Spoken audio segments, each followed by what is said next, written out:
ओम गम गणपते नमः। ओम सरस्वते नमः। हरि शरणम राधे राधे। अब तक आपने श्री गर्ग संहिता के 19 अध्याय का श्रवण किया।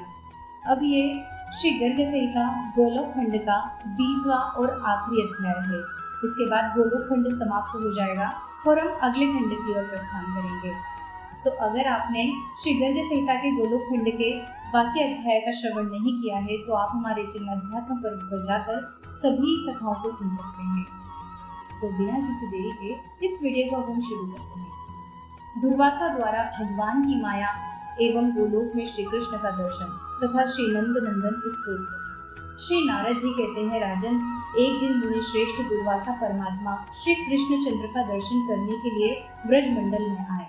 उन्होंने कालिंदी के निकट पर पवित्र वालुका में पुलिन के रमणीय स्थल में महावन के समीप श्री कृष्ण को निकट से देखा। वे शोभाशाली मदन गोपाल बालकों के साथ वहां लौटते परस्पर मल युद्ध करते तथा भांति भांति की बालोचित लीलाएं करते थे। इन सब कारणों से वे बड़े मनोहर जान पड़ते थे। उनके सारे अंग दूध से धूसरित थे। मस्तक पर काले घुंघराले केश शोभा पा रहे थे। दिगंबर वेश में बालकों के साथ दौड़ते हुए श्री हरि को देखकर दुर्वासा के मन में बड़ा विस्मय हुआ। श्री मुनि मन ही मन कहने लगे, क्या यह वही षड्विद्य ऐश्वर्य से संपन्न ईश्वर है? फिर यह बालकों के साथ धरती पर क्यों लौट रहा है? मेरी समझ में केवल नंद का पुत्र है, परात्पर श्री कृष्ण नहीं। श्री नारद जी कहते हैं, राजन, जब महामुनि दुर्वासा इस प्रकार मोह में पड़ गए तब खेलते हुए श्री कृष्ण स्वयं उनके पास उनकी गोद में आ गए। फिर उनकी गोद से हट गए। श्री कृष्ण की दृष्टि बाल सिंह के समान थी।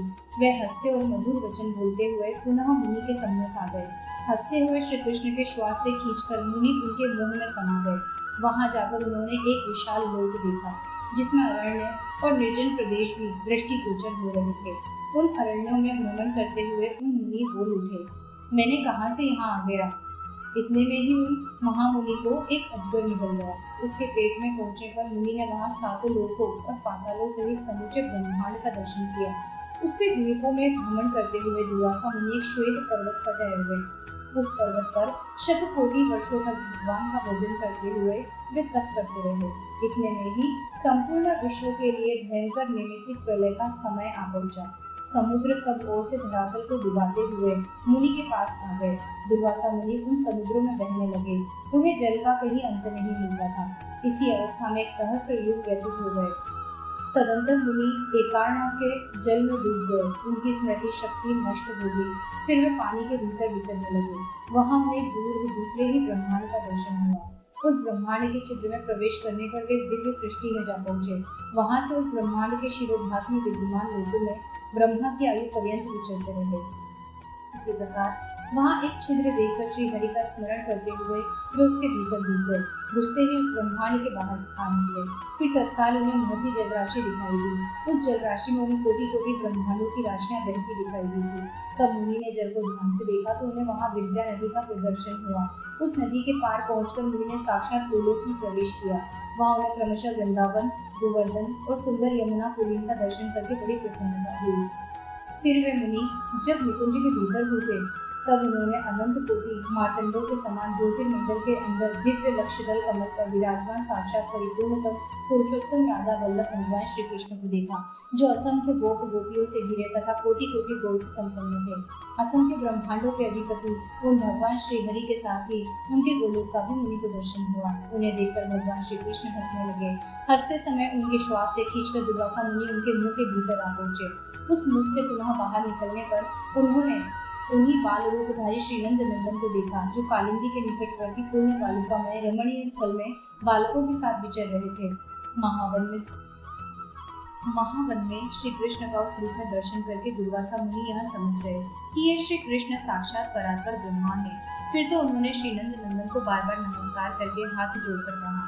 श्री मुनि बोले, जिसके नेत्र नूतन विकसित शतदल कमल के समान विशाल हैं, अधर बिंबाफल की अरुणिमा को तिरस्कृत करने वाले हैं तथा श्री अंक सजल जलधर की श्याम मनोहर कांति को छीने लेते हैं, जिनके मुख पर मंद मुस्कान की दिव्य छटा छाई रहती है तथा जो सुंदर मधुर मंद गति से चल रहे हैं, उन बाल्यावस्था से विलसित मनोज्ञ श्रीनंद नंदन को मैं मन से प्रणाम करता हूँ, जिनके चरणों में मंजीर और मुकुट झंकरते हैं और जो कटी में खनखनाती हुई नूतन रत्न निर्मित कांची यानी कि करधनी शोभा दे रही है, जो बघनखा से युक्त यंत्र समुदाय तथा सुंदर कंठहार से सुशोभित है, जिनके भाल देश में दृष्टि जनित पीड़ा हर लेने वाली कज्जल की बेंदी शोभा दे रही थी तथा जो कलिंद नंदिनी के तट पर बालोचित क्रीड़ा में संलग्न है, उन श्री हरि की मैं वंदना करता हूँ, जिनके पूर्ण चंद्रोपम सुंदर मुख पर नूतन नील घन की श्याम विभा को तिरस्कृत करने वाली घुंघराले काले केश चमक रहे हैं तथा जिनका मस्तक रूपी मुकुट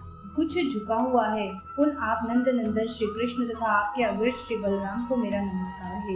जो प्रातः काल उठकर इस श्री नंद नंदन स्तोत्र का पाठ करता है, उसके नेत्रों के समक्ष श्री नंद नंदन स्थानंद प्रकट होते हैं। श्री नारद जी कहते हैं, इस प्रकार श्री कृष्ण को प्रणाम करके मुनि शिरोमणि दुर्वासा उन्हीं का ध्यान और जप करते हुए उत्तर में बद्रिकाश्रम की ओर चले गए। श्री गर्ग जी कहते हैं, शौनक, इस प्रकार देवर्षि विप्रवर महात्मा नारद ने बुद्धिमान राजा बहुलाश्व को भगवान श्री कृष्ण का चरित्र सुनाया था। ब्रह्मान, वह सब मैंने तुमसे कह सुनाया। भगवान का सुयश कली कलुष का विनाश करने वाला, अधर्म धर्म काम और मोक्ष चारों पदार्थों को देने वाला तथा दिव्य है। अब तुम और क्या सुनना चाहते हो? शौनक जी बोले, तपोधन, इसके बाद मिथिला नरेश बहुलाश्व ने शांत स्वरूप ज्ञानदाता महामुनि नारद से कहा, क्या पूछा वही प्रसंग मुझसे कहिए। श्री गर्ग जी ने कहा, शौनक, ज्ञानदाता नारद जी को नमस्कार करके मानदाता मिथिल नरेश ने पुनः उनसे श्री कृष्ण चरित्र के विषय में जो मंगल का धाम है प्रश्न किया। श्री बहुलाश्व ने पूछा, प्रभु, परमानंद विग्रह साक्षात भगवान श्री कृष्ण ने इसके बाद और कौन कौन सी विचित्र लीलाएं की, यह मुझे बताइए। पूर्वक के अवतारों द्वारा भी मंगलमय चरित्र संपादित हुए हैं, इस श्री कृष्ण के अवतार के द्वारा इसके बाद और कौन कौन से पवित्र चरित्र कहे गए हैं, यह सब बताइए। श्री नारद जी ने कहा, राजन, तुम्हें अनेक साधुवाद है, क्योंकि तुमने श्रीहरि के मंगलमय चरित्र के विषय में प्रश्न किया है। वृंदावन में जो उनकी यशोवर्धक लीलाएं हुई हैं, उनका मैं वर्णन करता हूँ। यह गोलोक खंड अत्यंत गोपनीय और परम अद्भुत है। गोलोक के रास मंडल में साक्षात श्री कृष्ण ने इसका वर्णन किया था। इसे श्री कृष्ण ने निकुंज में राधिका को सुनाया और श्री राधा ने मुझे इसका ज्ञान प्रदान किया है। फिर मैंने तुमको यह सब सुना दिया। यह गोलोक खंड का वृतांत संपूर्ण पदार्थों को देने वाला उत्कृष्ट साधन है। यदि ब्राह्मण इसका पाठ करता है तो वह संपूर्ण शास्त्रों के अर्थ का ज्ञाता होता है। क्षत्रिय इसे सुने तो वह प्रचंड पराक्रमी चक्रवर्ती सम्राट होता है। वैश्य सुने तो वह निधिपति हो जाए और शूद्र सुने तो वह संसार के बंधन से छुटकारा पा जाए। जो इस जगत में फल की कामना से रहित होकर इसका पाठ करता है, वह जीवन मुक्त हो जाता है। जो सम्यक भक्ति भाव से युक्त हो नित्य इसका पाठ करता है, वह भगवान श्री कृष्ण चंद्र के गोलोक धाम में, जो प्रकृति से परे है, वहां पहुंच जाता है।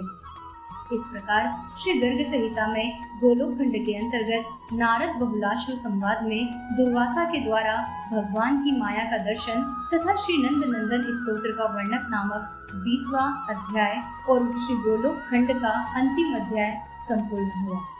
आशा करती हूँ कि आपको यह कथा और यह गोलोक खंड पसंद आया होगा। इसके बाकी के अध्याय को सुनने के लिए हमारे चैनल अध्यात्म पर्व को विजिट करें। चैनल पर नए हैं तो इसे सब्सक्राइब करें और हाँ, वीडियो को शेयर और लाइक करना न भूलें। तो हम जल्दी मिलते हैं श्री गर्ग संहिता के श्री वृंदावन खंड के साथ। तब तक के लिए राधे राधे।